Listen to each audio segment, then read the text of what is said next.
કરી જોજો. દીકરી સાસરે જાય પછી દીકરી આવવાની હોય ને તો સૌથી વધારે આતુરતા રાહ જોઈને કોઈ બેઠો હોય તો દીકરીનો બાપ બેઠો હોય. સાસરેથી જ્યારે પહેલી વાર દીકરી આવવાની હોય અથવા તો થોડા દિવસ પછી દીકરી આવવાની હોય તો ગામના પાદરે જઈને બેસે, મારી દીકરી હમણાં આવશે.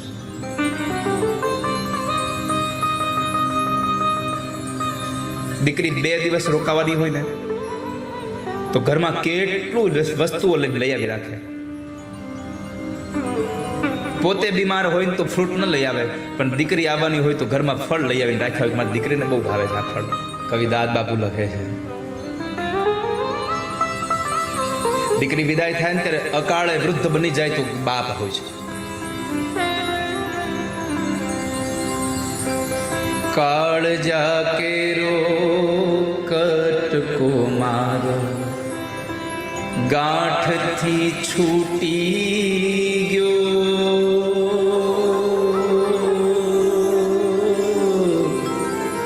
કાળજા કેરો કટકો મારો ગાંઠથી છૂટી ગયો.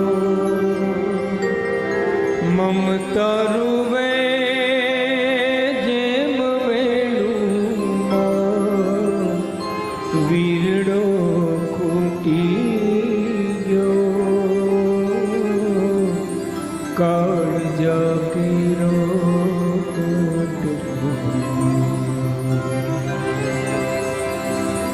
છબતો નહીં જે ધર્મમાં પગ ત્યાંથી જીજો. છબતો નહીં જે ધરતી ઉપર પગ ત્યાંથી જીજો. આજ ડુંગરા જેવો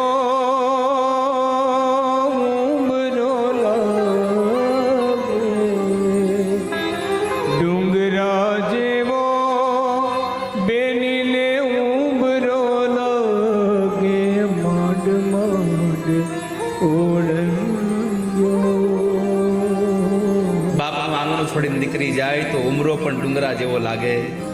દીકરી સાથેનો સૌથી અદ્ભુત પ્રેમ એટલે બાપનો. એક બહુ સુંદર પ્રસંગ કહું તમને.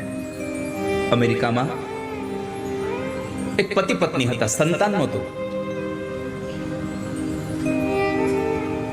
અને અમેરિકામાં તો વ્યવસ્થાના ભાગરૂપે બધા લોકો એવું જીવન જીવે છે કે બધા પોતપોતાની રીતે સ્વતંત્ર જીવન જીવતા હોય.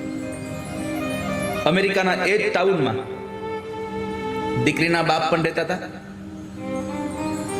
અને એ જ ટાઉનમાં એ દીકરીનો જે પતિ હતો એના મા બાપ પણ એ જ ટાઉનમાં રહેતા હતા. બહુ ધ્યાનથી સાંભળજો વાલા ભક્તો.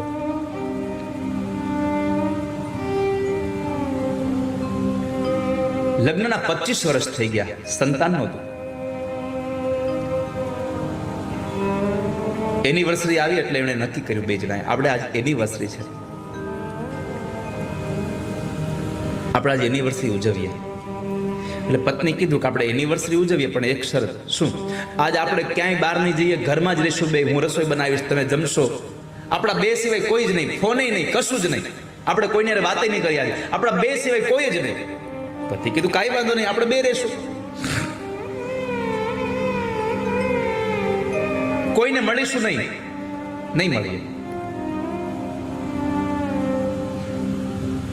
સવારનો દિવસ પ્રારંભ થયો એનિવર્સરીનો. સવારમાં ચા કોફી બે જણા એક સાથે બેસીને બ્રેકફાસ્ટ કરી રહ્યા છે.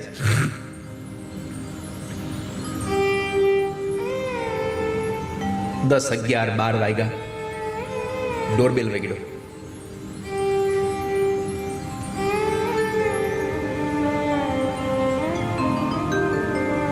દીકરાનો બાપ સવારનો ફોન કરતો હતો એનિવર્સરીને એને શુભેચ્છાઓ આપવા માટે, પણ મોબાઈલ બંધ આવે છે. ઘરનો ફોન એંગેજ આવે છે. બાપને ચિંતા થઈ, કેમ આમ ફોન નહીં લાગતો હોય, શું થયું છે?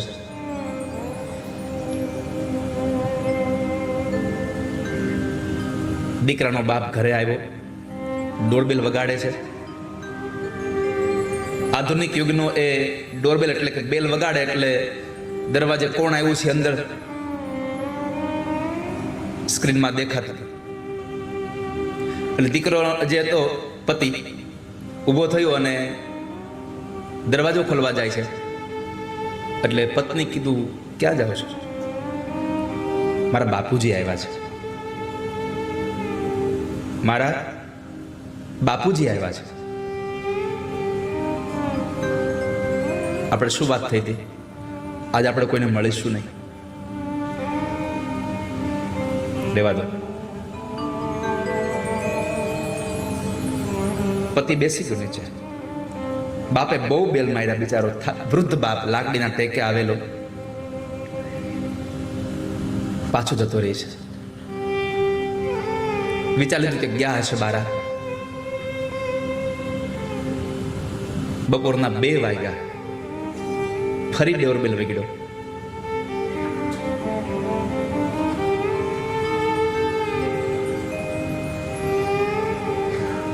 પેલો ડોરબેલ વગડ્યો ત્યારે દીકરાનો બાપ હતો. બીજો ડોરબેલ વગડ્યો ત્યારે દીકરીનો બાપનો ફોટો અંદર આવ્યો. એને શુભેચ્છા આપતા આવ્યો. એટલે દીકરી ઊભી થઈને, જ્યાં 2 જણા સોફામાં જ બેઠા હતા, દીકરી ઊભી થઈને ચાલતી થઈ ગઈ. પતિએ પૂછ્યું, ક્યાં જા છો? મારા બાપુજી આવ્યા છે. આપણે શું નક્કી થયું છે? કોઈને મળીશું નહીં આજે. સોફામાં પાસી બેસી જાય છે. આંખોમાં પાણી ભરાઈ ગયું. એને પોતાના પતિને કહ્યું, એક વાત કહું, મારા બાપુજીની તબિયત બહુ ખરાબ છે. એ ચિંતા કરતા કરતા અહીંયા પહોંચ્યા હશે. એ બરાબર ચાલી નથી શકતા, પણ એને ચિંતા થઈને એને ફોન કર્યા હશે આપણને, પણ ફોન આપણે બંધ કર્યા છે એટલે ચિંતા થઈ હશે, એટલે કદાચ આવ્યા હશે. આપણે એને અંદર નહીં લાવીએ, પણ હું એને ખાલી એટલું કહી દઉં કે અમે ઘરે જ છીએ, ચિંતા ન કરતા, કાલ મળીશું. આટલું મને કહી દેવા દો ને. આંખમાં આંસુ જોયા, એના મોઢા ઉપરનું આ દુઃખ જોયું એટલે પતિ સમજી ગયો કે કઈ વાંધો નહીં, તું જા કહી દે બાપુજીને. એને દરવાજો ન ખોલ્યો, નાની એવી ડોર ખોલી, બારી ખોલી, વિન્ડો, અને કહ્યું, બાપુજી અમે ઘરે છીએ, પણ આજે એનિવર્સરી છે ને, મતલબ કોઈને મળીશું નહીં, તમે ચિંતા ન કરતા હો ને, કાલે આપણે મળીશું.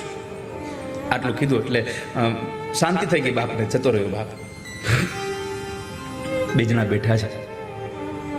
મહિનો 2 મહિના જતા રહ્યા એટલે પછી પતિ કીધું, સાંભળ્યું, મને એમ થાય છે ચાલને આપણે એક બાળક દત્તક લઈ લઈએ. આપણે અનાથ આશ્રમમાંથી બાળક દત્તક લઈ આવીએ. પત્ની તો રાજી થઈ, ચાલો ને લઈ આવીએ. અનાથ આશ્રમનો સંપર્ક કર્યો કે અમારે એક બાળકને દત્તક લેવું છે. અનાથ આશ્રમ વાળા કીધું કે આવી જાવ, વાંધો નહીં. થોડા દિવસ પછી અનાથ આશ્રમમાં બંને જણા કાર લઈને ગયા. ઓફિસમાં ગયા તો ઓફિસમાં કહ્યું કે ગઈકાલે જ એક 15 દિવસનો એક દીકરો અહીંયા કોઈક મૂકી ગયું છે. પત્ની રાજી થઈ ગઈ, દીકરો લઈ લઈએ. પતિ કીધું, દીકરો નહીં, દીકરી લઈ જવી છે આપણે દીકરી લેવી છે. પત્ની કીધું, તમે શું કરો છો? આખું ગામ દીકરો દત્તક લઈને, તમારે દીકરી લેવી છે? હા, મારે દીકરી દત્તક લેવી છે. કે ત્યારે પતિએ જરા રડતા રડતા કહ્યું કે હું વૃદ્ધ થાવ, મારી દીકરીના ઘરે જઈશ ને, મારી દીકરી હશે તો દરવાજો ખોલશે, દીકરો દરવાજો નહીં ખોલે. પોતાની આપવીતી પોતાને સમજાય કે મારો બાપ આવ્યો ત્યારે મેં દરવાજો ન ખોલ્યો, પણ મારી પત્નીએ મારી પાસે કરગરીને પણ દરવાજો ખોલાવીને પોતાના બાપને એટલું કીધું કે હું ઘરમાં છું, મારી દીકરી હશે તો દરવાજો ખોલશે. આ પ્રેમ છે બાપ અને દીકરીનો. વાલા ભક્તજન, દીકરીના સમય, વિદાય સમયે તો આખા દરેક વ્યક્તિની આંખો રડતી હોય છે. જેટલા સગા સંબંધીઓ ત્યાં ઉભા, બધાની આંખો ભીની હોય, કારણ એક દીકરી સાસરે જઈ રહી છે. કેટલું સમર્પણ છે આ સંસારમાં દીકરીઓનું, કેટલો ત્યાગ છે. હે, કલ્પના તો કરો, 25 વર્ષ સુધી જે બાપની સંપત્તિને વળગીને રહી હોય, 1 કલાકના આમ ખાલી હાથ હસ્તમેળાપ કરાવે, હસ્તમેળાપ થયો ને દીકરી સાસરે જાય એટલે બધું કે આ બધું તમારું, હવે મારું કશું નથી. યાર તમે જોજો, દીકરી વિદાય થાય ને ત્યારે કહેતી જશે, બાપુજી મારી ઘરે આવજો તમે. એક જ ઘડીના, એક જ કલાકના એ કન્યાદાનના પ્રસંગ પછી દીકરી સ્વીકાર લે છે કે હવે આજથી મારું અહીંયા કશું નથી.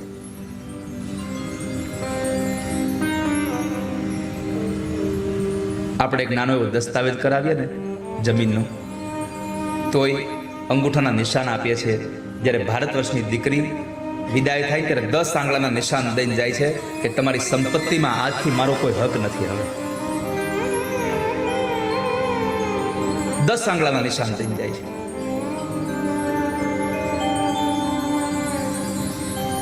શું આપણી લગ્નની પરંપરાઓ છે? દીકરી સાસરે જતી હોય ત્યારે કેવા કેવા ગીતો ગવાતા હતા.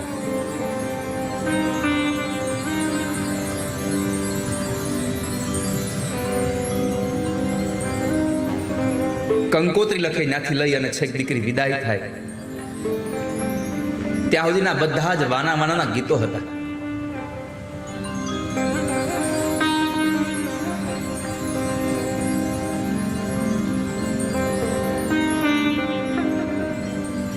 બાપ ગમે તેટલો થાકીને આવ્યો હોય ને, પણ જ્યારે એની દીકરી બાજુમાં આવીને બેસી જાય અને બાપુજીના માથા પર હાથ મૂકે અથવા તો ગાલ ઉપર એક ચુંબન કરી જાય ને દીકરી, બધો થાક ઉતરી જાય. જિંદગીનો બધો થાક એની દીકરી ઉતારી દે. આ સંસારમાં સૌથી મોટું કોઈ દાન હોય તો કન્યાદાન છે. સૌથી મોટું દાન કન્યાદાન. તમે 5-25 હજાર રૂપિયાનું કે 5 લાખ રૂપિયાનું દાન આપીને તમારા નામની તકતી મારી શકો, પણ 9 મહિના પેટમાં રાખેલી દીકરીને 25 વર્ષ સુધીની મોટી કરી અને કોઈ સાથે પરણાવો તોય તમે તકતી મારી ન શકો. અમે દીકરીનું દાન આપ્યું છે. આ સંસારમાં સૌથી મોંઘું દાન એટલે કન્યાદાન છે.